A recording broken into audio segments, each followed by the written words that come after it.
es el quinto diálogo. Vamos a ver si conseguimos dominar el tema de la megafonía, que veréis como ahora sí que hay suerte, ya está todo estratégicamente preparado. Como se ha dicho esta mañana, hemos tenido un pequeño cambio y Teresa ha pasado a formar parte de esta mesa. En realidad no es un problema, quiero decir, las mesas eran perfectamente compatibles y en la que ha habido esta mañana, en la que tenemos ahora, vamos a centrarnos en el tema de las tecnologías.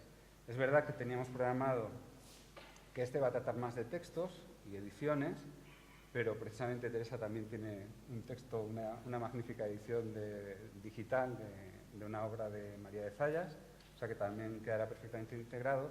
Y lo que sí que vamos a hacer es empezar en dos fases.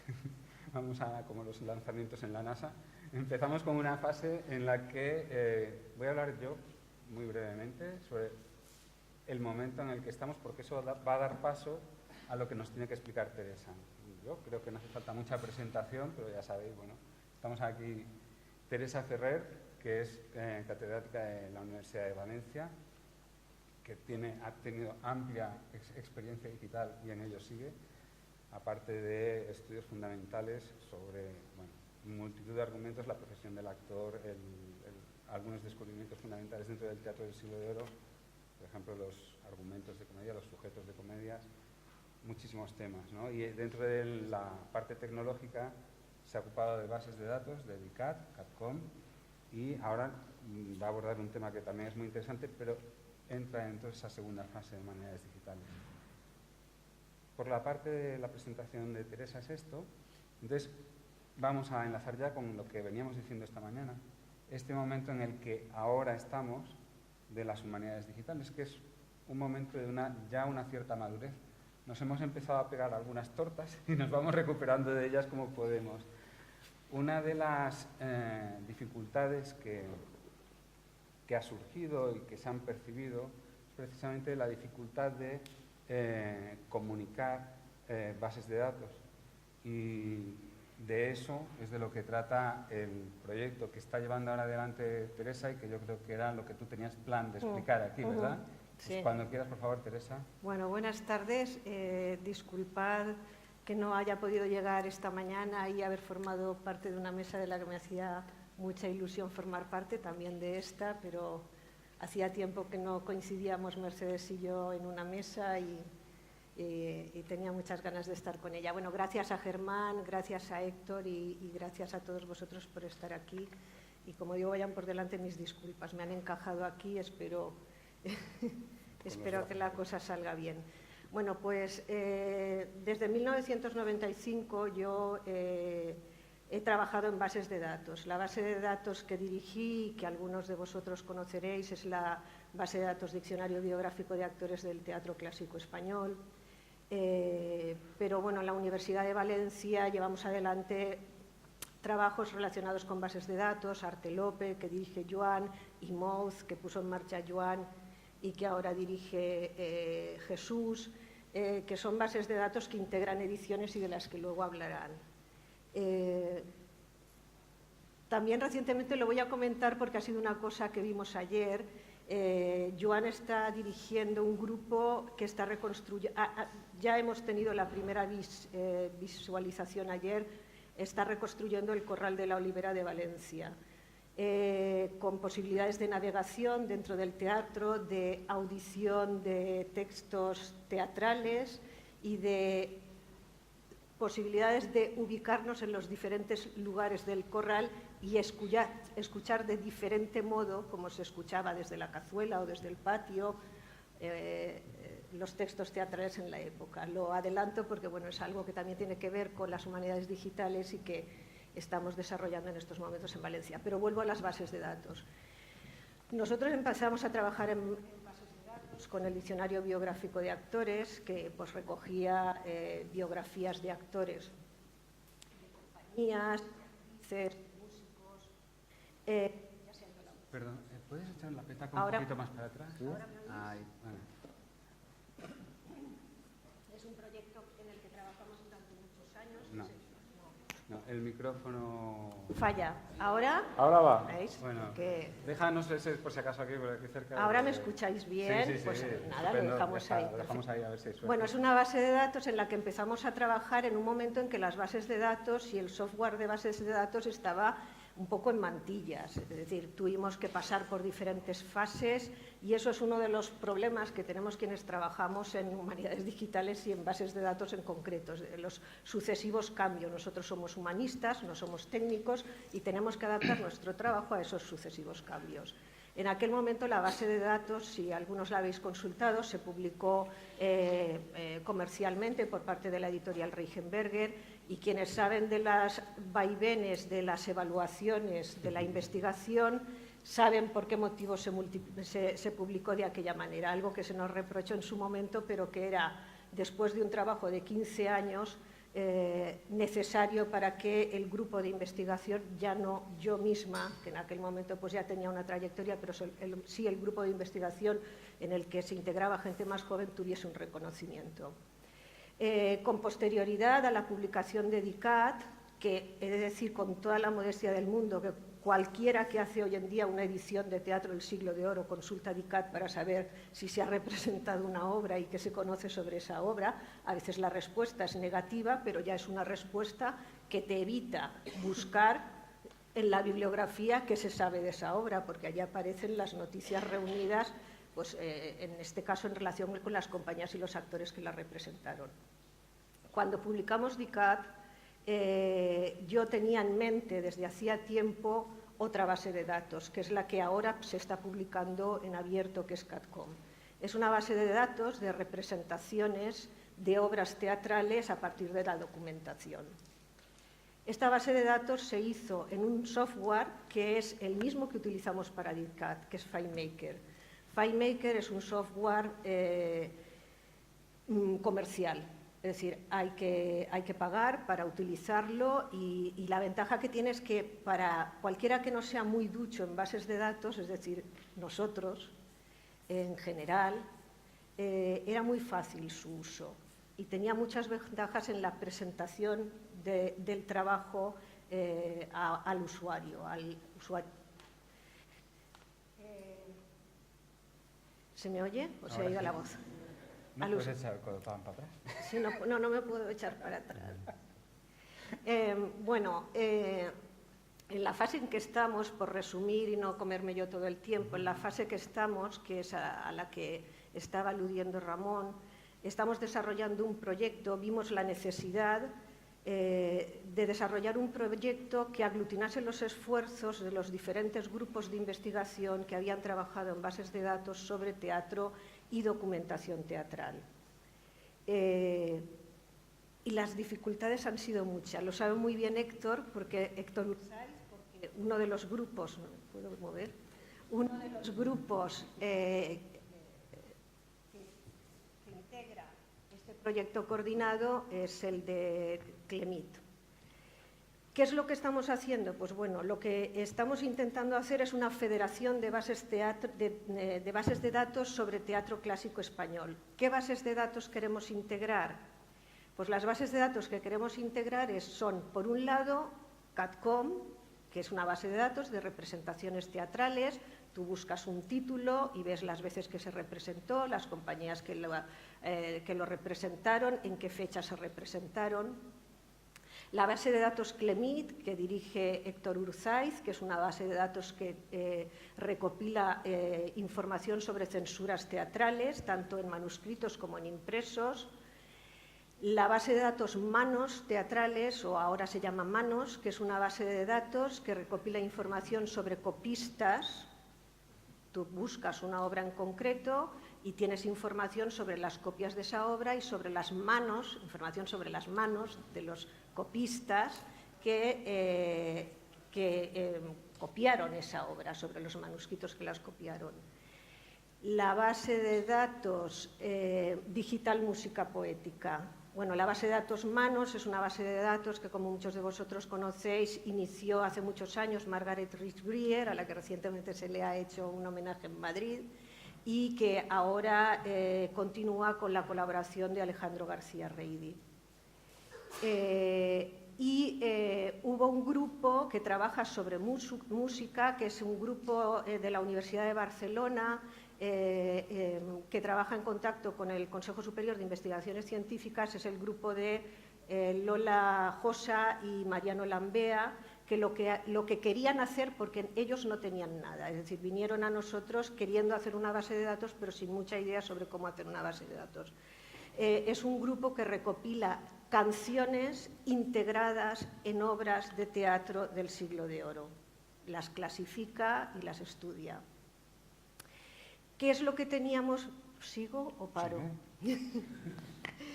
¿Qué es lo que teníamos en el momento? Bueno, yo me daba cuenta que habían muchos esfuerzos dispersos de grupos que trabajaban en documentación teatral, pero que trabajaban de una manera aislada.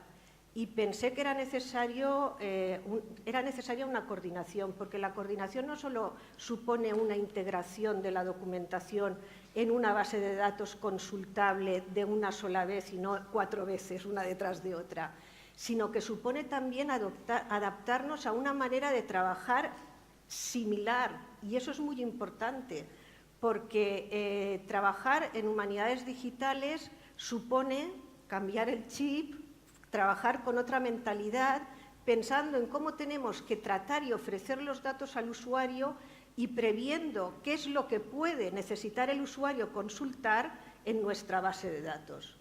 Eso hace que tengamos que trabajar de una manera completamente diferente. Y es trabajo de investigación. Vive Dios que es trabajo de investigación. Lo digo porque hay se cree que trabajar en bases de datos es rellenar datos como quien hace, pues no sé, una bibliografía o unas fichas bibliográficas para las bibliotecas según unos estándares. No, no es lo mismo. Hay detrás todo un trabajo de investigación. Entonces, la primera fase que hemos abordado y que nos ha llevado casi 3 años, y vais a decir, pues no se ve nada todavía, pues llevamos casi 3 años trabajando. La primera fase ha sido una fase de análisis de todas las bases de datos y de intentar, lo hemos conseguido ya, homogeneizar el lenguaje de las bases de datos y la manera de trabajar entre las diferentes bases de datos. Por poneros un ejemplo, CADCOM estaba diseñada en FileMaker. Pasarla a MySQL, que es el lenguaje que estamos utilizando ya para todas las bases de datos, suponía un trabajo de adaptación. Y diréis, uy, hacer una base de datos, diseñarla y hacer una migración. No, no tiene que ver solo con hacer una migración. Hay que revisar todo. Vosotros ahora consultáis CADCOM, quienes hayáis consultado CADCOM alguna vez, y os parecerá que está todo igual. Pues lo que hay detrás de CADCOM, para que sea posible ulteriormente la federación, ha costado 1 año de hacer. Pero vosotros la consultaréis y la imagen es la misma.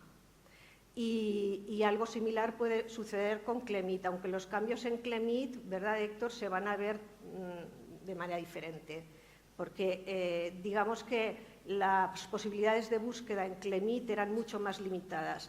Al haber adaptado el método de trabajo de CLEMIT a la manera de trabajar en CADCOM, se fracciona más la información y el resultado es que se pueden hacer búsquedas mucho más complejas, no solo integrarse con las otras bases de datos, sino hacer búsquedas más complejas.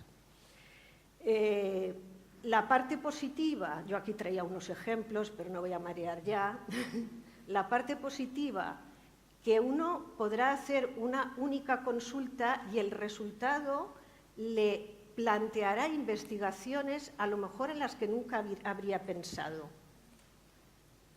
Que las consultas aisladas e individuales nunca le hubieran facilitado. Lo malo, me lo reservo o lo digo ya. Por favor, ya. Lo malo, que es muy complicado que trabajemos todos de la misma manera y supone un esfuerzo de adaptación de los diferentes grupos. Aquí voy a poner un ejemplo con manos teatrales. CADCOM y manos teatrales estaban en FileMaker. En el momento actual están en MySQL. CLEMIT ha migrado ya a MySQL, pero además Lo veréis pasado un tiempo, de momento todavía no se puede ver, pero Héctor y su grupo están trabajando en esto. Va a ser mucho más rica de información. Ahora paso a manos, pero voy a contar un detalle con el que siempre hacemos broma con Héctor, para ver cómo hay que adaptarse de una mentalidad pues, un poco analógica a una mentalidad nueva. Y es que en la base de datos Clemit, Héctor tiene unos magníficos PDFs donde se explica todo. Pero esos PDFs no se pueden buscar, no se puede buscar dentro de ellos. Para que se pueda buscar dentro de ellos, dentro de mi tesoro, la broma que siempre le hacemos a Héctor porque es su tesoro, para que se pueda buscar dentro de ellos, esa información necesita estar tratada. Y si no, lo que tenemos dentro de la base de datos son artículos que tenemos que leer de arriba abajo. Bueno, pues el grupo de Héctor va a hacer un esfuerzo muy importante por tratar esa información y convertirla en una información que sea mucho más útil para el usuario, sin necesidad de leer cada PDF, por decirlo de una manera así muy rápida. Y voy con Manos. Problema que tenemos con Manos. Manos es una base de datos muy buena, con muchísimo trabajo, pero la información no está sistematizada, no está estructurada. Y la única manera, de momento, de unirla con el resto de las bases de datos es unirla a través de títulos y dramaturgos en las búsquedas. Porque lo otro es un cajón desastre con mucha información, pero no estructurada, no tratada de una manera sistemática. Y esto supone un trabajo para llegar al objetivo final que no cubre un proyecto financiado de 3 años, ya lo digo, porque es muchísimo trabajo que no tiene que ver solo con la adaptación técnica, sino con el trabajo que cada grupo de humanistas quiere hacer para alcanzar ese objetivo final.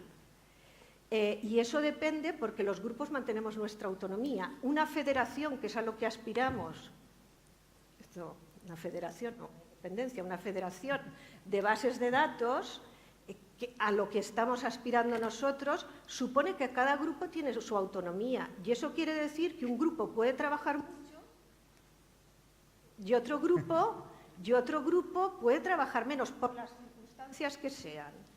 No porque sea uno más rápido trabajando, el otro más, no, por las circunstancias que sean, humanas, académicas, las que sean. Entonces, va a depender de cada grupo, no solo hacer la federación, es hacer que cada grupo, me estoy comiendo el tiempo, ¿no? Pues vamos bien, hacer que cada grupo pues mantenga su autonomía, pero la autonomía supone también eso, que haya comunidades a diferentes ritmos. Y más problemas, si tenemos más problemas con la federación, aparte de esto que estoy comentando. No es fácil encontrar una estructura unitaria que responda a todas las bases de datos y posteriormente adaptarla. En eso es en lo que estamos, no solo en la creación de la federación, sino en un intento de adaptar las diferentes bases de datos a un modo similar de trabajar. Para que los que conocéis un poco las bases de datos os hagáis una idea,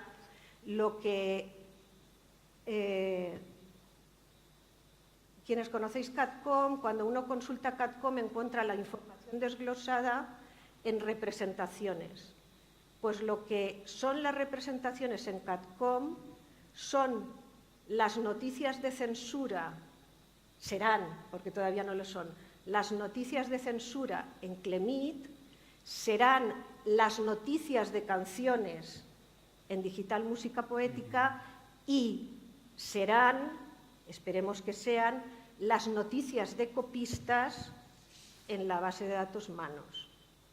Y a partir de ahí, de diseñar una estructura común, teniendo en cuenta cuál es el objeto de estudio de cada base de datos y de trabajar de una manera similar, podremos alcanzar mejores frutos. Y bueno, a donde hemos llegado ahora es a tener todas las bases de datos ya en un mismo lenguaje que tiene... ¿Por qué hemos cambiado? Pues bueno, esto va un poco por modas, digan lo que digan los informáticos. Pero MySQL, la ventaja que tiene es que no es comercial, es un lenguaje estandarizado y que permite las ulteriores migraciones de una manera más sencilla de lo que permitía FileMaker. Creo que más o menos como presentación, ¿no? Muchas gracias, Teresa. Bueno, ¿se oye o no se oye? ¿Sí? Vale. Pues no te muevas mucho. Perfecto, gracias.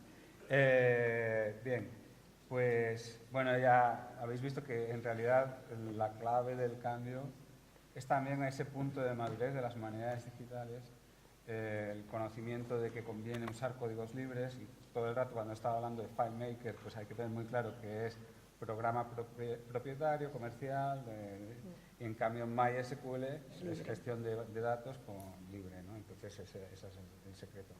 Bien, y entonces ahora pasamos a esta sección de la mesa más centrada en textos y en ediciones. Y bueno, solamente voy a plantear muy rápidamente un panorama de lo que tenemos. Tenemos que pensar que los textos que están digitalizados de Teatro del Siglo de Oro no son solamente los textos como tales, sino también como imágenes. Quiero decir, todo el fondo manuscrito, impreso, digitalizado que encontramos en la Biblioteca Nacional, en la Biblioteca Digital Hispánica o en las diferentes bibliotecas del mundo, ¿no? Pues todo eso es patrimonio teatral que está a nuestro alcance en la red. Pero bueno, vamos a decir que nos vamos a centrar más nosotros ya en texto, en el formato texto, ¿no?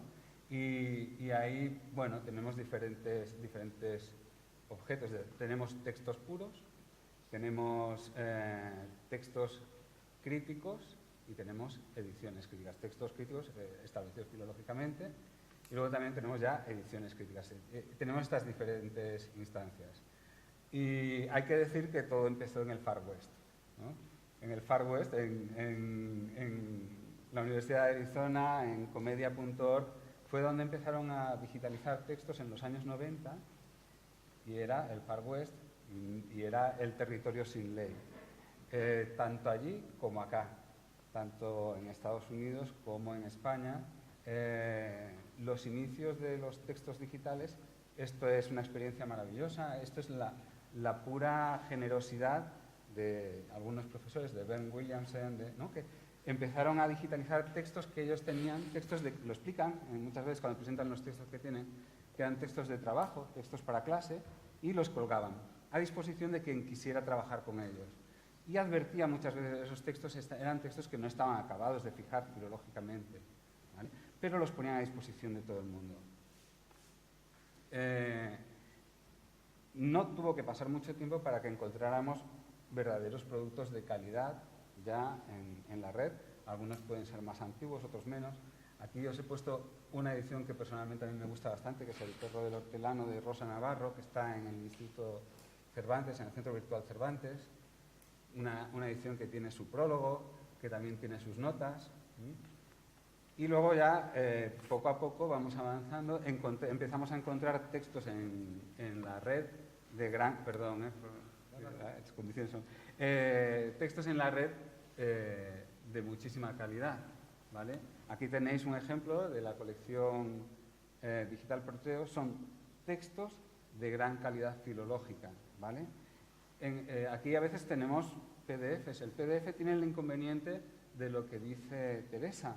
Claro que no están, como si dijéramos, conectados a través de la red, sino que tienes que entrar en el texto y entonces es más difícil el manejo. Pero lo que hace el grupo Moretiano, que en la colección Proteo, es maravilloso. O sea, te pone las ediciones críticas completas a tu disposición.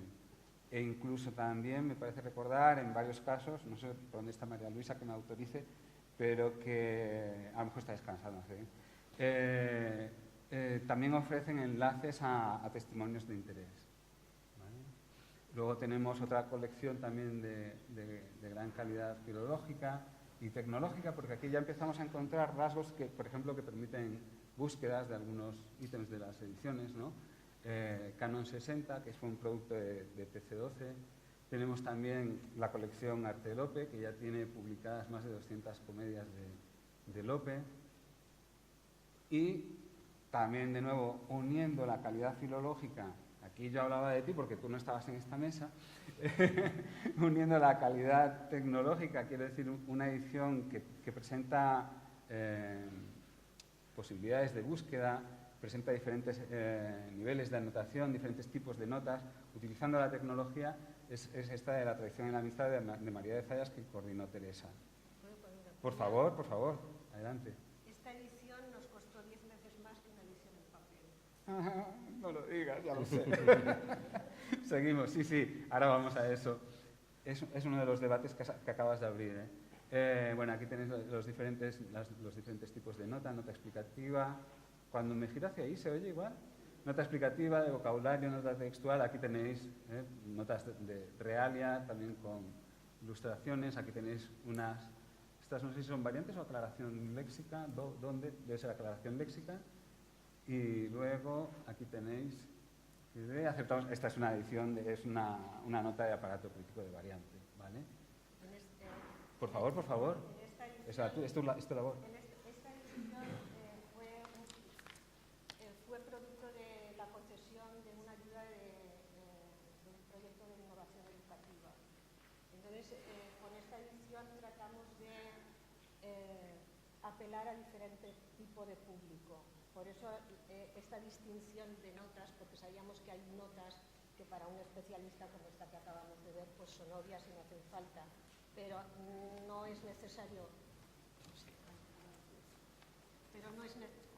¿Se oye? ¿Se oye? Tienes que ponértelo justo así. ¿Se oye? ¿Sí? ¿Sí o no? No.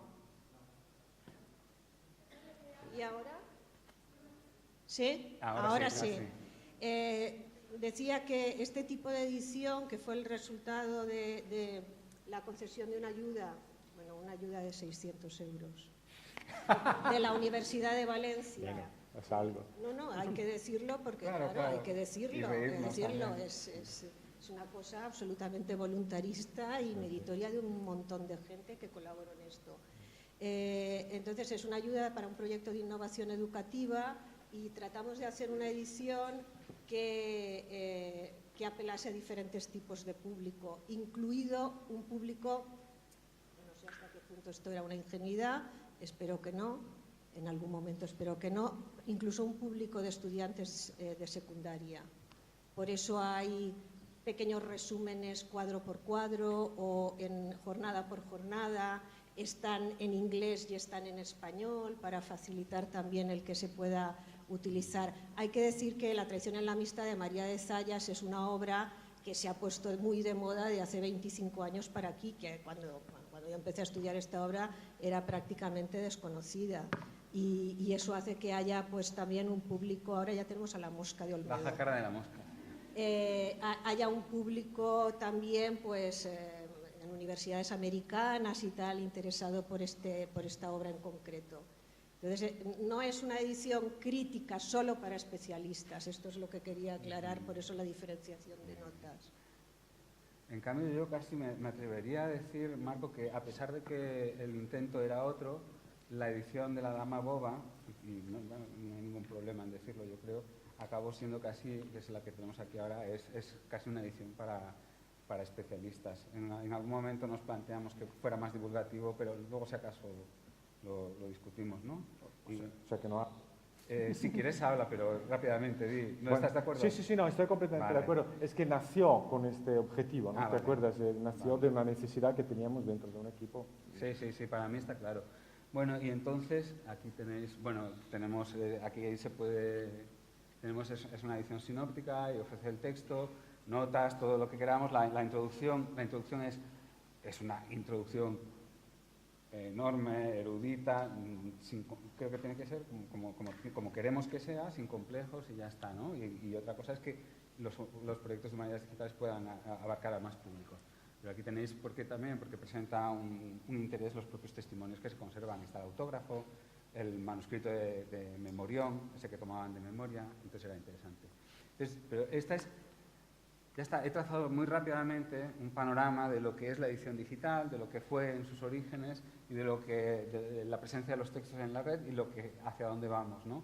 Entonces, hacia dónde vamos, empezamos ya a ceder las palabras, ¿no?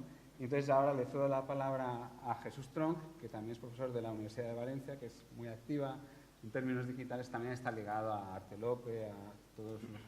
Y entonces, si quieres, empiezas tú, Jesús. Muchas gracias. ¿Se me oye? Sí. Bueno, en primer lugar, permítame que dé las gracias a Germán, a Ramón también, por la invitación, a los organizadores del Festival de las Jornadas, por invitarme a este encuentro.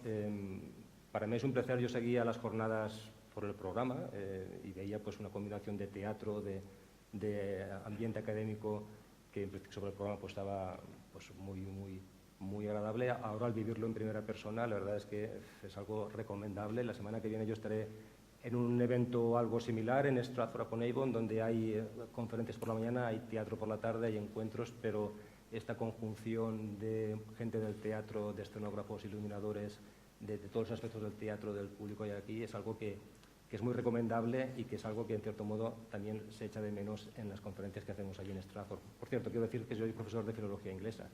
Colaboro en el proyecto que voy a comentar ahora sobre el teatro europeo, que es un poco la razón en la que estoy aquí. Bien, has mencionado el proyecto Artelope.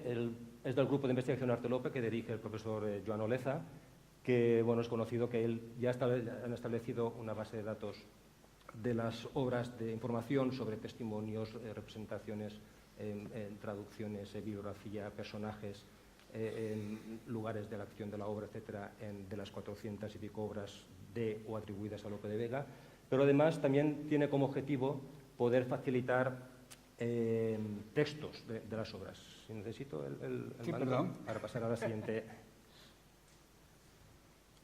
que será la siguiente. Vale, es decir, que en el momento de alguien que entra en la ficha de una obra de Lope de Vega, tiene también ahí un enlace a lo que es una edición, solamente el texto, una edición digital de esta obra a la página web en HTML. Aquí es la página de inicio de esta colección Artelope, colección de obras de Lope de Vega. Quiero señalar aquí, voy a utilizar un minuto para dar una información que a lo mejor para algunos igual es ya conocida básica, pero quizás para otro, viendo el público heterogéneo que hay aquí, los textos electrónicos necesitan estar marcados, necesitan estar tratados. Un ordenador no sabe cuándo empieza una acotación y cuándo acaba, no sabe cuándo empieza un parlamento de un personaje y cuándo acaba, cuándo esto es verso, cuándo esto es un fragmento en prosa. Hay que decírselo al ordenador. Y para decírselo al ordenador hay que insertar una marca al principio de ese fragmento y al final. Hay que decirle, aquí empieza una acotación y aquí acaba una acotación. Esas marcas, esas etiquetas, como se pueden imaginar, pues en vez de cada uno poner la que quiera, pues lo lógico es que hubiera un estándar acordado por una gran mayoría de gente que se dedica a textos humanísticos, y ese estándar existe desde hace tiempo, se llama Text Encoding Initiative. No he traído una imagen, pero si buscan en Internet, Text Encoding Initiative, TEI, es un estándar que es aceptado por gran parte de la comunidad que se dedica a estudios humanísticos, no solamente de teatro o de literatura, sino de todo tipo de textos que se tienen que tratar electrónicamente por ordenador. Y lo que trabaja el grupo de Artelope es precisamente en marcar estos textos en el formato TEI, en el lenguaje TEI, para a partir de ese TEI transformarlo en un HTML o PHP que se pueda visualizar aquí en la web. Ese trabajo de marcar ya es un trabajo, digamos, académico, es un trabajo que implica una interpretación, porque hay situaciones en las que uno tiene que realmente decidir esto, cómo lo interpreto, qué etiqueta que describe ese elemento estructural, si lo defino de una manera o de otra, ¿no? Y eso es lo que, digamos, enriquece también este trabajo. No se trata simplemente de hacer una edición digital en el sentido de que uno, bueno, pues, se prepara su edición en el Word, que es una edición digital, aunque realmente pues, nos lo facilita porque es una interfaz muy amable para el usuario general, donde no hay que saber cuáles son los códigos, y con un Word uno lo transforma en HTML y ya tiene una edición HTML. En este caso no se trata de eso, se trata de un trabajo previo que es realmente de señalización, de marcación de los elementos estructurales que hay en la obra. Esto permite que después, esto es el comienzo de una de las obras, que hay una serie de elementos que se pueden señalar, se pueden ver aquí en este panel de navegación a la izquierda, donde fácilmente le podemos decir al ordenador, destácame las acotaciones, destácame cuáles son los apartes, destácame cuáles son los versos compartidos entre personajes, o, por ejemplo, mostrar la métrica. De forma que, previamente, el investigador ha ido señalando la métrica, ha ido identificando la métrica, y uno puede, en esta edición, o las otras de López de Vega que se están publicando, pues observar que aquí pues, comienza con esas redondillas al principio y después también, simplemente haciendo un clic, ocultar métrica, pues esa métrica desaparece y lo lee de forma natural. El otro elemento que también favorece el que estos textos estén marcados y que un ordenador lo pueda gestionar son el tipo de estadísticas, en el sentido de que nos va a contar fácilmente cuáles son cuántos versos hay por jornadas, cuántos versos compartidos hay, cuántas acotaciones, etcétera, o, por ejemplo, también intervenciones de personajes. Es decir, pues, en esta obra, Elena es la que interviene más, Don Juan interviene en segundo lugar. Esto nos da, digamos, con datos, algo que uno puede, de forma impresionista, decir, bueno, yo veo o empiezo a contar manualmente cuántas veces interviene este personaje, pero este es un trabajo que lo facilita el hecho de que se haya gestionado antes electrónicamente los textos. Lo mismo con la métrica, ¿no? Pues el cómputo que nos hace aquí un resumen, porque el informático ya lo ha programado para que con la información que le damos en ese texto marcado nos lo pueda sacar aquí. De forma que, como ven, las estrofas que más se utilizan, como decía ayer pues, Arturo Corregeta, evidentemente pues, son romances y redondillas, es lo que más predomina, y al final incluso hay un soneto también. Por lo menos este cumple esa regla que decía ayer Arturo de que por lo menos un soneto por función existe, ¿no? De estas hay ahora unas 219 obras hechas, aún quedan por hacer, pero ese es el trabajo que se está haciendo poco a poco. Hubo un momento en que también el profesor Oleza pues, tuvo la idea de decir, bueno, vamos a situar a Lope junto a Molière, junto a Aretino, junto a Shakespeare, junto a Calderón. Vamos a poner a Lope en una colección de teatro europeo de los siglos XVI y XVII, que evidentemente será una colección multilingüe, pero vamos a también colocar traducciones fiables de estas obras, una selección de obras, no todas, por supuesto, una selección de obras en traducciones a lo que son las dramaturgias más importantes de esos dos siglos y que constituyen realmente pues, el patrimonio teatral europeo que tenemos. Antes has mencionado tú la idea de patrimonio y realmente lo que estamos haciendo es digitalizar ese patrimonio. En nuestro caso es el patrimonio en cuanto a los textos, pero también, como ha mencionado antes Teresa, lo que es la reconstrucción de los teatros, ¿no? que utilizando pues, lo que nos permite la realidad virtual, y como imagino que también pues, habrá ocasión mañana a lo mejor de comentar el profesor Oleza, o lo que están haciendo también en Sevilla, pues Mercedes, etcétera, se trata también de poder, con la tecnología que tenemos hoy, la tecnología digital, pues también poder disfrutar de ese patrimonio. Eso es la colección de teatro europeo, colección InMouth, que es el acrónimo de Early Modern Theatre, que recoge una selección de textos del teatro no solo español, pero también del teatro italiano, el teatro francés, el teatro inglés, y también últimamente hemos incorporado el teatro portugués, con ediciones que reproducimos, ediciones que pedimos permiso a las editoriales para reproducir, para marcar con TEI, traducciones que conseguimos, que pedimos a editoriales o que a veces encargamos o gente que colabora pues también cede su traducción. En este caso, el proceso es el mismo. Aquí es una de las obras que están ya analizadas, con todo el aparato que permite ver los versos partidos, las estadísticas, etc. Lo que me gustaría señalar aquí brevemente es que una de las virtudes de este proyecto es que ha conseguido encontrar una forma de poder marcar electrónicamente, codificar con TEI gran número de textos y poder hacerlo de una forma efectiva, de manera que incluso los investigadores no necesariamente necesitan ser expertos en TEI. De forma que un simple marcado inicial propio, que después ha pasado a través de una base de datos, que en este caso es FileMaker, donde los informáticos pues, supieron idear esta manera de transformar unas etiquetas fáciles que no tienen que ser porque TEI, y después de insertar el texto premarcado en esta base de datos, continuar la marcación aquí, la marcación que implica, entre otras cosas, que cada intervención de un personaje está asociada al nombre de interlocutor, pero ese nombre de interlocutor tiene que estar asociado a un identificador que el ordenador lo identifique como tal, valga la redundancia. Todos sabemos que hay obras en las que el personaje puede cambiar a lo mejor dice, en un momento tiene un nombre propio, después tiene la descripción de cuál es su rol, si es el conde de tal, o es el, no sé, o en Hamlet hay un momento que puede ser Gertrude, el nombre pero después es reina, otro personaje a veces es madre, a veces es condesa, entonces, pero para el ordenador, para que las estadísticas o para que se puedan hacer todo el cómputo asociado a ese personaje sea único, tiene que tener un único personaje. Eso significa que el investigador tiene que conocer bien la obra y tiene que ir asociando cada parlamento a ese acrónimo. Hacer eso manualmente supone muchísimo trabajo. A través de esta base de datos es fácil que poder asociar ese identificador al personaje y lo hace muy rápido. Y esta base de datos lo que hace es generar el archivo en lenguaje XML, que es el lenguaje que utiliza el estándar TEI. Y de ahí, la otra cuestión que hacemos también en el proyecto de InMouth, en el proyecto de Teatro Europeo, es colocar los textos en paralelo, la obra original y las traducciones, también a través de otra aplicación, ir asociando, esto se hace manualmente, ir asociando cada personaje. Nos inspiramos en una colección que hicieron en Gran Bretaña de un autor, es un autor menor, Richard Brome, donde también haciendo un clic en el nombre del interlocutor se alineaban los textos. En esta edición utilizaban una transcripción diplomática del original y una edición modernizada.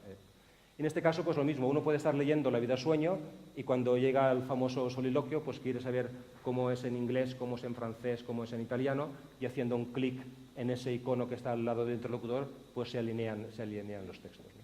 Y eso es un poco la situación en la que estamos en estos dos proyectos, donde la idea es poder conseguir facilitar estos textos en formato digital en HTML, un gran número de textos y que estén marcados en TEI y poder también enriquecer la información respecto a estadísticas, etcétera, que les he comentado antes. Y de momento me quedo aquí por si después surgen otras cuestiones a comentar o problemas, etcétera. Vale. Pues, nos queda Marco Presotto, que aunque todos conocéis, bueno, es especialista reconocidísimo en Lope de Vega, hizo su tesis sobre los manuscritos de Lope de Vega, ahora está cogiendo a Sonia en la investigación que antes Sonia ha presentado en Bolonia. En Bolonia también es donde se desarrolló ese proyecto de la edición de La Dama Boba que dirigió Marco, y últimamente está interesado también por lo que es la edición digital, ya lleva unos cuantos artículos aparte de la propia edición sobre el tema. Y nada, estoy a la palabra porque ahora van con otro proyecto, ¿no?, en Italia. ¿Se me oye? ¿Se me oye? Sí.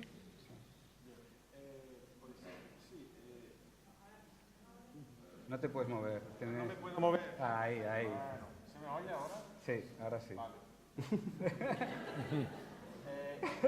A ver, hablaré de La Dama Boba. No, pues primero de todo... ¿Se me oye? Cada 2 o 3 minutos preguntaré si se me oye. No, pues muchísimas gracias a Germán, a Héctor por haberme dado esta, que es una fiesta para nosotros. Las jornadas del Medo son una fiesta, es todo un lujo estar aquí con tantos amigos y colegas, podernos volver a ver, especialmente en esta mesa con Teresa, con Jesús, con Ramón. Bien, muchas de las cosas, yo no sé bien por dónde empezar, me explico. Muchas de las cosas que ha dicho, ¿me oye? No. Pierde. Muchas de las cosas que se me pierde. Intento con este. ¿Se oye? Ahí, correcto. Bien. Muchas de las cosas que ha dicho Teresa sobre el tema de las bases de datos se podrían retomar tranquilamente en relación con el tema de las ediciones digitales. Prometo que no lo voy a hacer porque quizás lo hacemos si tenemos un momento después. Muy rápidamente os quería contar un poco el tema de mi experiencia sobre la edición digital. ¿De dónde surgió?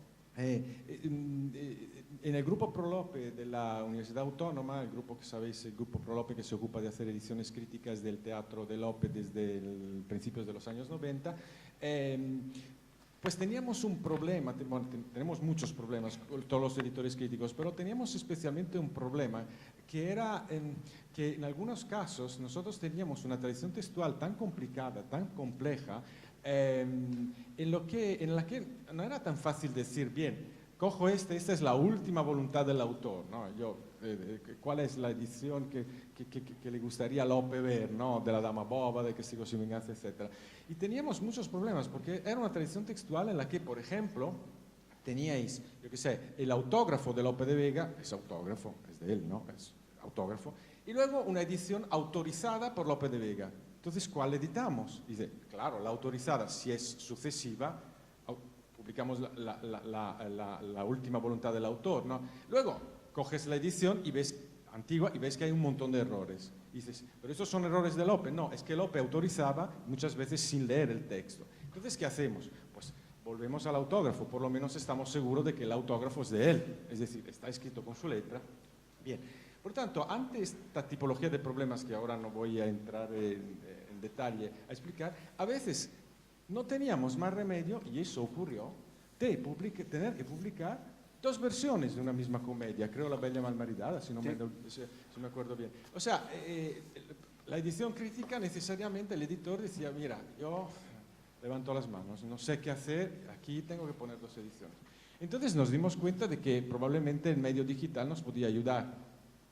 Y Prolope sugirió empezar con el tema, empezar con un modelo, con un ejemplo, y un ejemplo que nos pareció estupendo era el de la Dama Boba. Primero porque es una obra muy conocida, segundo porque tenemos el autógrafo, como decía antes Ramón, tenemos un manuscrito que supuestamente procede de una memorización ilegal por parte de estos famosos memoriones. Y tercero, porque tenemos un impreso autorizado por Lope que dice, esta es mía, no os preocupéis, seguro que esta es la versión mejor, que no es verdad porque tiene muchos errores.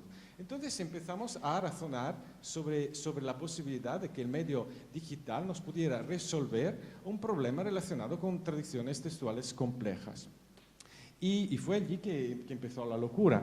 Teresa dijo que tardaron 10 meses más en hacer la edición de María de Zayas, 3 meses, 10 veces más, y yo he entendido 10 meses.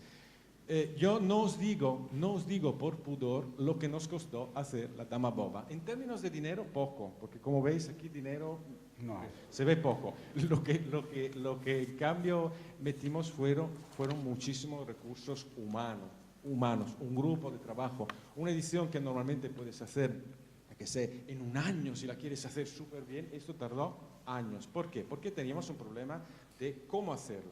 Porque algo que no se ha dicho hasta ahora es que en realidad nosotros no tenemos modelos de referencia. ¿Se me oye? Sí. No tenemos modelos de referencia. Es decir, si queremos hacer una edición digital, por edición digital, ahora no quiero abrir la caja, pero quiero decir, un poco como cuando vamos en una librería encontramos una edición de una comedia de Lope de Calderón. La abrimos, normalmente si la compramos es porque... sí, quería agradecer también a las moscas porque las moscas de Olmedo son muy famosas y tienen la característica de que empiezan a atacar a la gente que tiene el micrófono, ¿sí lo ves? No, es verdad, pero quiero también a las moscas, Germán, de Olmedo. Entonces decía, ¿cómo hacer una edición que de alguna manera responda a las necesidades que puede tener un lector que entra en una librería y que compra una edición, yo que sé, de La vida y sueño porque ve que está bien anotada por un editor autorizado, un editor conocido? Entonces digo, cojo esta edición porque sé que es buena, una buena introducción, una edición crítica, por ejemplo, con el aparato de variantes. Este objeto no tiene modelos de referencias. Lentamente se han producido modelos de referencias. Jesús trabaja con el proyecto de Internet de Shakespeare Edition. En Molière, Georges Forestier está trabajando sobre Molière. Es decir, existen modelos. Pero en realidad, si os ponéis delante de la pantalla y del ordenador y queréis hacer un trabajo de este tipo, os dais cuenta de que los modelos existen, pero ninguno de ellos es exactamente el que necesitáis. Tenéis que volver a empezar un proyecto, y es lo que hicimos con la Dama Boba. Proyecto absurdo, interesantísimo, que ahora efectivamente tiene una cierta respuesta por parte de la comunidad científica, porque después de que ha sido puesto en dos catálogos, el catálogo dos catálogos de ediciones digitales de Patrick Schale y de Greta Franzini, después de que ha sido puesto dentro de estos catálogos, se han disparado los accesos. Estamos hablando de poca cosa, estamos hablando de unos 100, 150 accesos al día, pero que es muchísimo si pensáis que cuántas personas cogen una Dama Boba digital. Claro, no tiene nada que ver con los 3 millones de accesos que tiene Internet Shakespeare Edition, pero claro, esa es la lengua del imperio, ¿no? Es decir, bien, por lo tanto decía, el proyecto de la Dama Boba ha sido un proyecto típicamente experimental. Teníamos la idea de hacer una edición científica y luego una aplicación didáctica, nos quedamos con la científica y sin más. Una edición de tipo sinóptico, no sé si está aquí, a ver si puedo enseñar rápidamente, no os voy a aburrir demasiado. ¿Esto cómo lo hago? Dirígelo hacia las bambalinas. Esto. Que procede de un trabajo de este tipo, es decir, si lo veis, ¿no? O sea, con el manuscrito, uno allí con sus manitas hacer el marcado que decía Jesús, una locura, ¿no? Pero claro, inventamos todo un programa que nos permitía hacer esto no automáticamente, digamos, dentro de la pantalla, pudiendo abrir muchísimo la imagen para poder intentar ver las características del autógrafo, sobre todo las intervenciones de Lope. Una edición decía sinóptica, como ya os enseñó Ramón la imagen, ¿no? Que se mueve, o sea, si yo quiero cambiar de página del autógrafo, que es el de la izquierda, las dos imágenes se mueven y me dicen a qué punto estamos del impreso y del manuscrito de Memorion.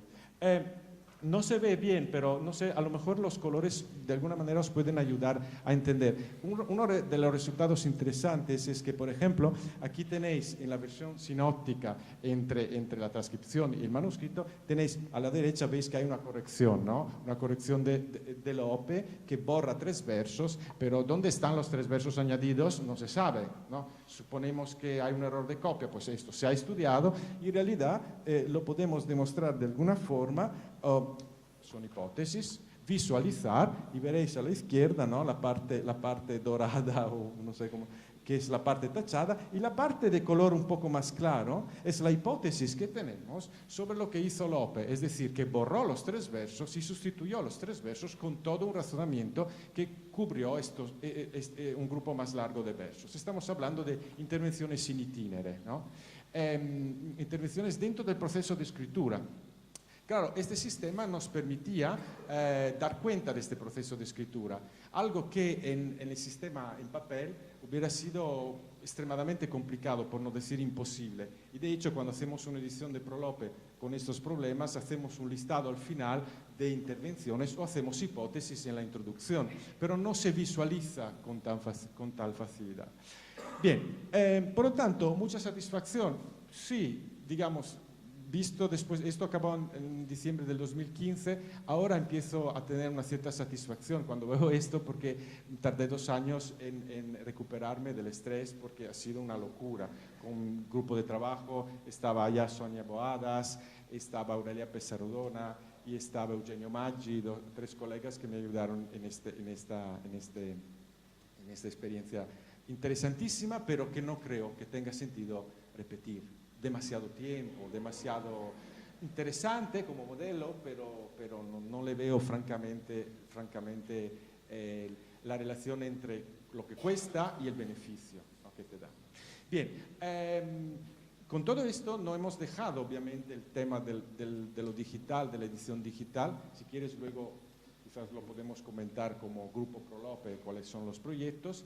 Pero nos hemos dado cuenta de que esta experiencia había sido extremadamente útil para no volver a hacer los errores de antes, un poco lo que decía, ¿no, Teresa, ¿no? Estas experiencias te sirven porque sabes lo que al día después no vas a hacer. No sabes muy bien lo que vas a hacer, pero sabes lo que no vas a repetir.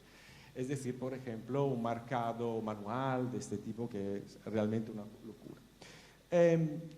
Con todo, lo repito, esta experiencia la considero interesante porque, tú decías, estamos en la brecha, ¿no? Es una típica actividad de investigación experimental que es importante. Si no la hacemos nosotros, ¿quién la hace? Es un camino que se ha abierto, que ofrece posibilidades y que está allí a disposición de todos. Bien, es obvio que este proyecto tendría un desarrollo necesariamente que sería un desarrollo de tipo didáctico. Es decir, tendríamos que aprovechar todo este material para proponer itinerarios de lectura de tipo didáctico, lo digo en términos generales, formativos, ¿no? Para poder ofrecer a un lector, ¿no? Llevarlo por la mano y decirle, mira, si quieres ver cómo funciona el proceso creativo de Lope, mírate esto, luego mírate esto, considera este aspecto, ¿no? Ofrecer itinerarios, ¿no? Y esto quizás lo haremos, no sé si cuándo, pero allí está el material. Porque lo bueno de todo esto es, como decía Jesús antes, que los textos están marcados. Marcados quiere decir que tenéis un archivo, ¿no?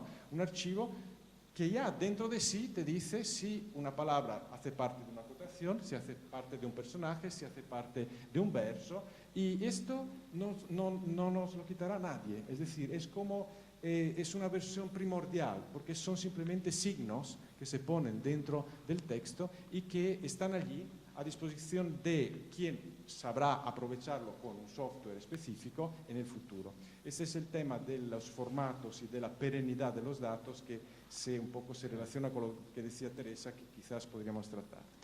Rápidamente os quería hablar muy rápidamente del desarrollo, de uno de los posibles desarrollos que estamos haciendo, porque en el ámbito de Prolope quizás está Ramón más autorizado para explicar un poco lo que estamos haciendo con Prolope, que es complementario a lo que estamos haciendo en Italia con este proyecto que tenemos dirigido por Fausto Antonucci, que es un proyecto financiado por el Ministerio Italiano que está directamente volcado al tema digital. El tema digital es un tema muy sensible para las autoridades, sobre todo públicas, que tienen que financiar estas cosas. Estamos preparando 2 instrumentos digitales. En esto no cabe duda de que la línea, el camino, ha sido trazado desde hace tiempo por la Universidad de Valencia, por Teresa, por Joan, que han propuesto directamente o indirectamente modelos de trabajo que estamos aquí aprovechando de manera explícita. Los instrumentos que estamos haciendo con el proyecto de Fausto Antonucci es un proyecto de una base de datos de los argumentos del Teatro de Calderón a partir del modelo de Arte Lope. Yo esto no lo enseño porque pensaba que hablábamos solamente de ediciones, pero bueno, se llama TESPA, como Teatro Español. Si lo buscáis en Google está disponible, solamente tenemos unas cuantas comedias, pero ya está allí disponible. Y el otro instrumento que estamos realizando es la edición digital, crítica digital, del Fondo Teatral de Gondomar. Un fondo teatral importantísimo, como los especialistas saben, porque es un teatro es una colección manuscrita hecha para la lectura. El conde de Gondomar ordenó la copia de determinados manuscritos teatrales y ahora tenemos una colección única que nos da cuenta de un teatro muy difícil de sondear, de estudiar, que es el teatro de los años 80 y 90 del siglo XVI, ¿no? En el que está, por ejemplo, yo qué sé, Cervantes, no sé, la Numancia, la última descubierta sobre la conquista de Jerusalén de Cervantes, está el primer Lope, están textos extremadamente interesantes. También textos en 4 jornadas, que los especialistas saben que es muy interesante. Pues bien, yo no voy a hablar del Corpus Gondomar porque aquí nos interesa más bien la técnica. Este es un ejemplo de lo que estamos haciendo que tiene mucho que ver con el modelo de Internet Shakespeare Edition, que nos ha parecido muy sencillo, pero muy funcional. Y aquí veis, por ejemplo, esta es la primera experimentación que estamos haciendo, la comedia de los Donales de Matico, comedia del primer Lope, y aquí veis subrayados, ahora no se ven los colores, hay un azul, hay un rojo, haciendo clic en los lugares subrayados se pueden abrir una serie de informaciones, que son las informaciones típicas que decía antes, que a lo mejor pueden interesar a un lector especializado que entra en una librería, quiere saber las notas de comentarios, quiere saber cómo se ha fijado el texto y elemento más que podemos dar con una edición digital, a lo mejor quiere ver cómo está este texto en el modelo, en la fuente, porque estas son ediciones de manuscritos teatrales. Entonces el desarrollo puede ser una cosa de este tipo, ¿no? Como veis, o sea, yo aquí, es una imagen estática la que os propongo para ahorrar tiempo, he abierto algunas de las posibilidades, ¿no? O sea, los rojos son comentarios, el azul son las variantes y hasta se pueden poner relacionar con las variantes o con las notas, se pueden poner imágenes, fragmentos de imágenes. Aquí tenéis la portada de la comedia, ¿no? O sea, material de trabajo para quien quiera trabajar en esto con las necesidades que tenga. Acabo, ¿cómo se obtiene esto? Pues paradójicamente, esto se obtiene, lo hemos obtenido a través de una empresa que nos ayuda, porque la experiencia de la Dama Boba nos ha dicho que nosotros mismos no lo podemos conseguir, pero la idea que teníamos era de ofrecer al editor un sistema de trabajo muy parecido al sistema de trabajo que conoce, es decir, Word.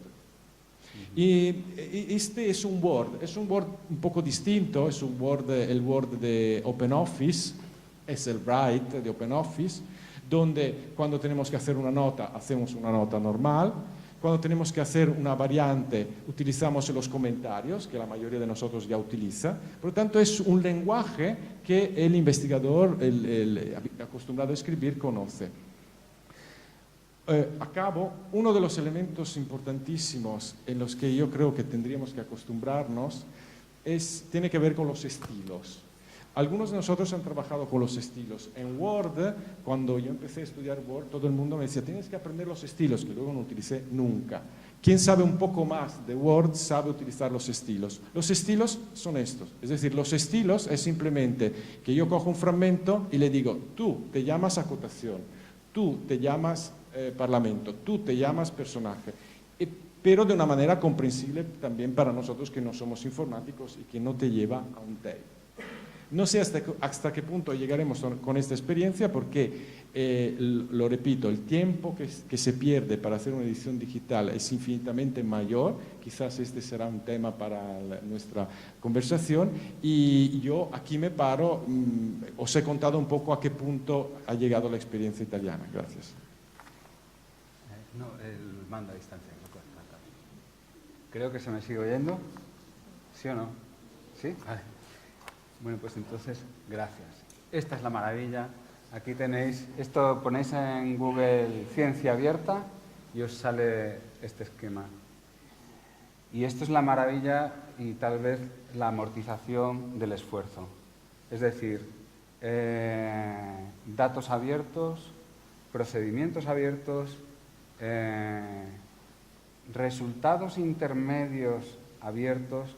Me estoy refiriendo a todo lo que podemos ofrecer. Ahora la edición de La Dama Boba no solamente es una edición que está disponible para todo el mundo para leerse, sino que está disponible para los investigadores para descargársela y volver a trabajar sobre ella. Esta es en la página de La Dama Boba. Aquí tenemos toda una serie de enlaces desde donde te puedes descargar nuestros materiales que están abiertos para todo el mundo. Y este es el gran paso de las humanidades digitales, de la ciencia colaborativa. Sí, yo quería añadir una cosa rapidísima. Sí. Un aspecto muy importante es el llamado de la estabilidad del objeto que pones en la red. Es decir, aquí no estamos hablando de ediciones, pero la edición existe si la pones en un lugar seguro, que sabes que tienes una seguridad que se puede aprovechar en cada momento. El tema de la estabilidad es uno de los temas más delicados que se tienen que tener. Temas que tenemos. Bueno,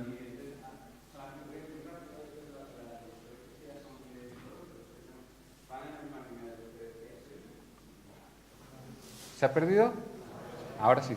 En la línea de lo que había dicho Marco, Internet Shakespeare Editions, yo directamente pongo la página de Internet Shakespeare Editions porque es mucho más. Tenemos 3 años, 4 años y no puedo ofrecer resultados. ¿Qué es lo que tenemos? Podemos ofrecer al lector a nivel divulgativo, una edición completamente limpia, bonita tipográficamente, y también podemos ofrecer esto que nos encanta a nosotros. Está plagado de variantes, evidentemente esto nos interesa. Y esto lo aprendí en un congreso que organizaron en Valencia y fue Jesús Tronco. O sea, el culpable del modelo de edición de Faraprolope es Jesús, porque él nos enseñó Internet Expeditions y yo me quedé maravillado, ¿no? En realidad podemos decidir perfectamente sin complejos, así lo declararemos, incluso lo hemos declarado en las aplicaciones que hemos hecho. Aparte de las variantes, estas son las variantes. Aparte de las variantes, este es el texto crítico, ¿no? Las variantes, ¿y qué podemos ofrecer? Además, resulta que como lo tenemos en el ordenador, podemos reconstruir todos los testimonios históricos. Esto no es ni el texto crítico, ni se ven las variantes. ¿Esto qué es? Esto es uno de los testimonios históricos, el folio 1, 1623, de Enrique IV de Shakespeare. Entonces, como tenemos todas las variantes metidas, podemos reconstruir todos los modelos que queramos. Pero no quería yo quedarme aquí y quería ir a otra cosa que creo que va a gustar más entre el público que tenemos hoy aquí. Y es que no solamente está bien lo que nosotros hacemos y lo que más nos interesa, sino que hay muchas maneras de trabajar. No solamente interesan las ediciones críticas, sino lo que podemos llamar más genéricamente, en inglesa, ediciones académicas. Y en este sentido también tenemos otro modelo que también nace en Inglaterra, en el King's College de London, que es la entretenida de Cervantes, ¿no? No me acuerdo, señor, ¿cómo se llamaba? O'Neill. O'Neill, esto, de John O'Neill, ¿no? Que es escritorio. En ese sentido, aquí quiero traer otro ejemplo que es nuestro, ¿no? Que es, bueno, es este de las mujeres y criados. Es una edición en línea, responde un poquito a la idea de edición en línea y repositorio. ¿Qué ofrecemos? En la página un vídeo una conferencia que da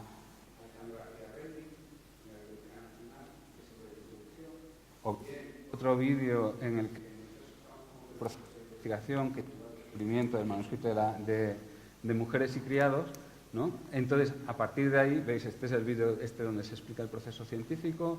Aquí tenemos el flipbook,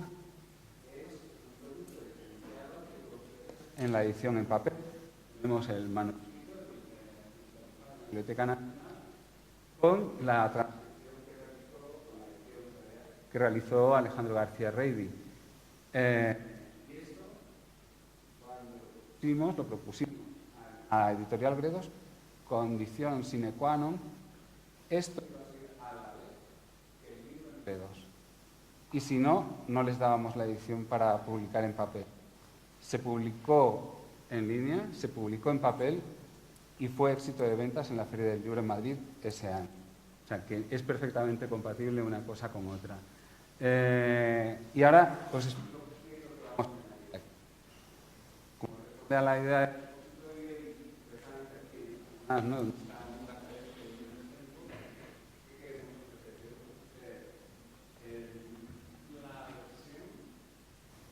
el libro de dirección con las notas de la compañía de nuestro repositorio y esta es la idea que también quería como una de las ideas de edición digital. Las posibilidades son muchísimas. Yo creo que con esto, si os parece, acabamos esta fase de presentación de los proyectos y directamente pasamos a lo que es el coloquio que va a ser a la vez entre nosotros y con el público, porque si no se nos come el tiempo. Si os parece. Entonces, por favor, quien quiera que, si no, sacamos temas nosotros. Yo voy a hacer una lista de temas: tecnología o filología. Es lo que hacemos. ¿Qué puestos dedicamos a cada cosa? Y si son compatibles las dos. La edición digital, preguntaba Marco, la edición digital del trato clásico, la edición digital, ¿es una emergencia? ¿Es necesaria? Hola. Pues eso, ¿tenéis? ¿Quién? Sí, ahí, por favor. Bueno, es una cuestión sobre la que habéis dejado caer algo y que luego al final, en el momento no se ha desarrollado en mesa. La la cuestión de la caducidad de material digital, ¿no? Las publicaciones digitales, bueno, pues ahora parece bastante claro que tienen una caducidad. Entonces, mi pregunta era sobre el trabajo del que hablabais tan grande, ¿no? Tratando de poner en marcha, aplicar, claro, estos materiales que van a caducar incluso antes del papel, que parece más duradero, claro, los tenéis que reiniciar, digamos, desde el principio, o tenéis previsto una dinámica de trabajo, algo así como restauración digital, o no sé cómo lo hacemos. Respondemos primero, creo que yo quiero responder algo y te interpretar todo lo que quiero responder. Más que responder, reflexionar en este caso sobre perecedero.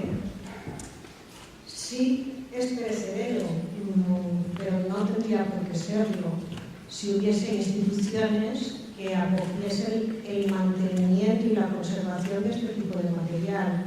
Y no se trata solo de las ediciones digitales, que quizá son más sencillas de ubicar en repositorios, sino las bases de datos. Las bases de datos requieren un mantenimiento y una conservación.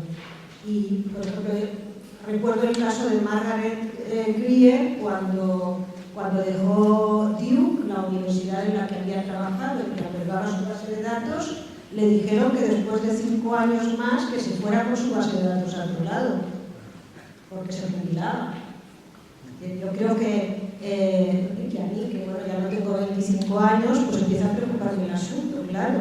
Empieza a preocuparme qué pasará con las bases de datos cuando no estemos nosotros para conservarlas y para de alguna manera controlarlas. Y es algo que debe ser, la respuesta no, creo que no está en cada uno de nosotros. Sí, la respuesta está en el apoyo institucional a la conservación de estos trabajos. Okay, paso el micrófono a la compañera. Te damos la palabra a José Luis porque creo que va a responder directamente a una pregunta que nos hicieron. Dejo una cosilla en el aire y si lo posible brevemente, pues bueno, podemos tratar de responder toda la vez.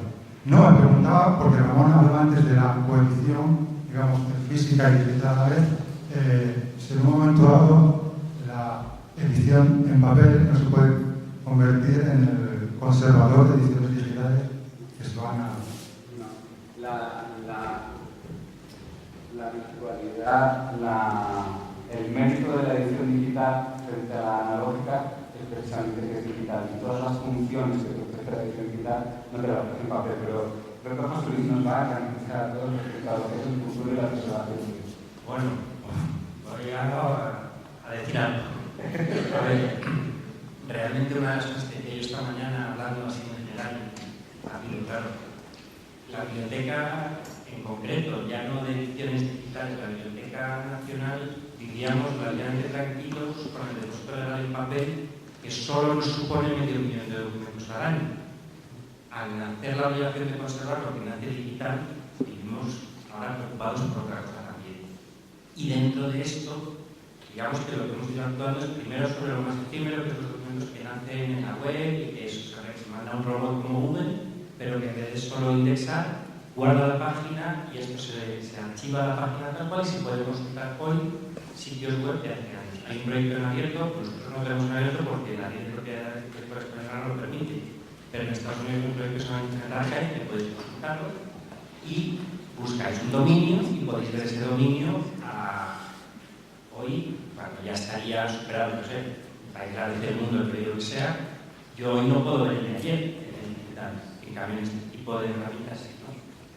Entonces, yo según hablaba, es uno de los temas que iba a plantear, los programas de buscadores de datos, a nosotros como biblioteca, más allá de que se pueda inmediatamente o no, sí que nos interesa mucho contar con vuestros datos, con vuestras ediciones. Nos interesa porque la misión es preservarlo y también por las posibilidades de explotación que esto nos dé. Nosotros, sobre todo el texto manuscrito, no se puede buscar porque es un manuscrito, no lo tenemos indexado. Si nos dais vuestras ediciones, eso va a ser buscable. Vuestras bases de datos nos permitirán hacer búsquedas mucho más sofisticadas de las que se pueden hacer, porque tenéis muchos datos que nosotros nunca catalogaremos de esta manera.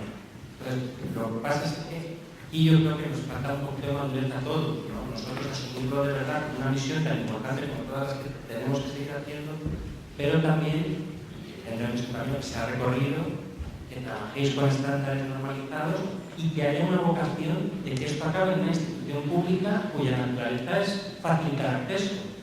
Por eso, en el mundo de la investigación, y no os culpo, la propia dinámica del mundo de la investigación favorece que la dificultad que los resultados puedan ser inmediatamente públicos, que todo.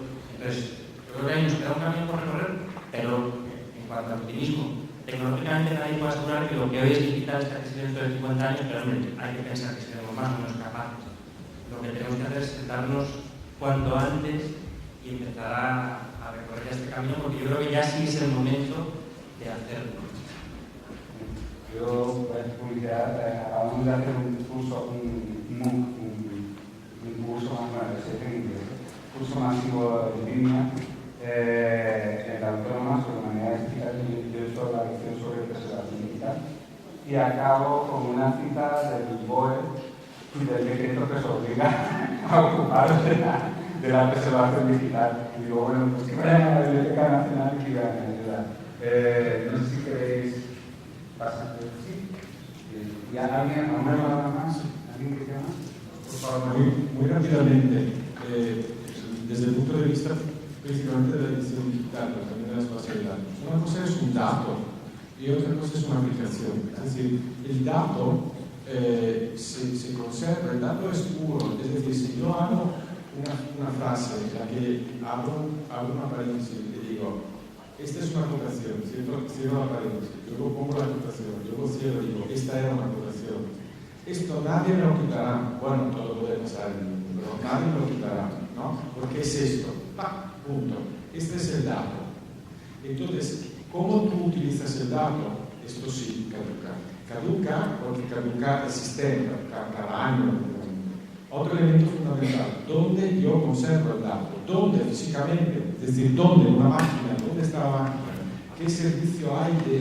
¿Sabéis que existen estos servicios que se ponen en Suiza? El mismo... Porque claro, los datos bancarios de todos nosotros interesan mucho al mercado, ¿no? Y no os preocupéis, que nuestros datos bancarios no se van a perder.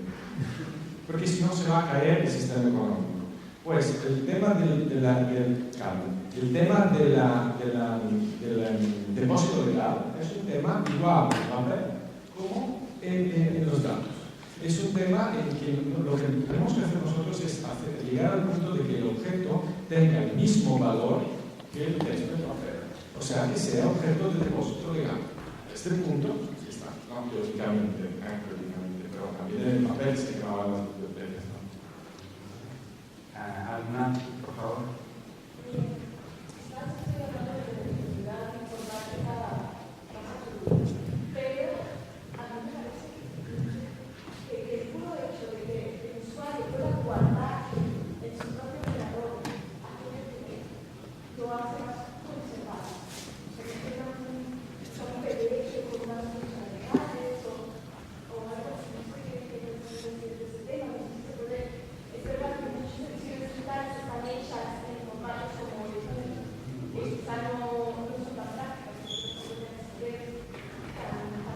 En el caso de las bases de datos te puedes descargar un registro, pero no te puedes descargar todos los registros, porque eso no es cosa para las ediciones y también, como decía Marco, pues tiene sus peligros. Sí, claro. Uno de los motivos principales por el que evalúan una edición digital los grandes evaluadores, por ejemplo, hay una revista que se llama, esta revista que se ocupa solamente de hacer reseñas sobre ediciones digitales, es hasta qué punto tu edición digital se puede descargar en formato XML, es decir, lo que decía antes, es decir, las líneas, hasta qué punto. Todo está descargable, sí. Claro, esto de por sí, estoy completamente de acuerdo, te garantiza que esto no se va a perder, pero también te produce el peligro de que esto se pueda modificar y que mañana te sale otra edición y sentir dónde está el tema del depósito legal. Es decir, que el objeto tiene que tener un DOI, tiene que tener un SDN, etc. Pero sí, es interesante, Bueno, creo que tenemos que dejarlo aquí, entonces seguimos hablando de los pasillos y estos son los complejos, así la jornada. personal podemos seguir disfrutando. Muchas gracias.